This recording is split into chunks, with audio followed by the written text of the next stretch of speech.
We are finally getting into all of the exciting bowl games, so let's jump into the bowl games on today, December 28th. First, we are going to see the Fenway Bowl between SMU and Boston College. I feel very confident about SMU in this bowl game. Not only is SMU coming into this bowl game very hot, riding a 9-game win streak, and nearly playing in the Fiesta Bowl this year, I just can't trust Boston College. They won a one-score game against UConn and Holy Cross and lost in Northern Illinois to start the year. Combine that with the fact their other 5 wins weren't that impressive to me, and they had blowout losses to Miami and Virginia Tech to end the year. I really like SMU in this game.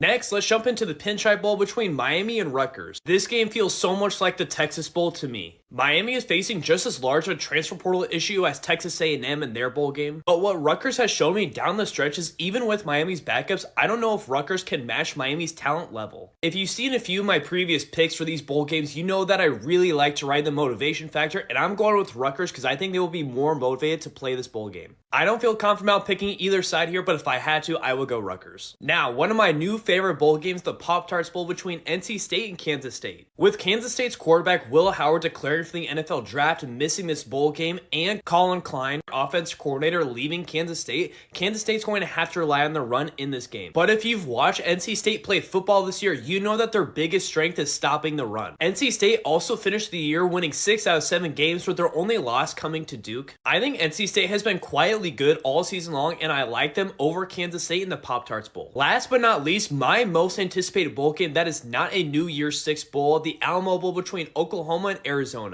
Even though we have seen some players leave Oklahoma, whether it's sitting out for the NFL draft or transferring away, I still like what Oklahoma has. People will mostly focus on Dillon Gabriel transferring from Oklahoma, but they still have Jackson Arnold, who is a 5-star freshman, and will be making his first start against Arizona. The bigger concern for me is how is Oklahoma's offensive line is going to look. I think they have lost 5 total offensive linemen so far between starters and depth guys. And if you've been in my live streams, you know just how special I think Arizona is. Not only is Arizona riding a 6-game win streak that included 4 ranked opponents at that time going into this game, they were also 9 points away from beating both Washington and USC. I think Jedd Fisch from Arizona should be a Coach of the Year candidate, and I really like Arizona in this bowl game against Oklahoma. If you want me to talk about your team's bowl game, make sure you hit the follow button and comment which bowl game you want me to talk about as we get super close to all the big time bowl games coming up.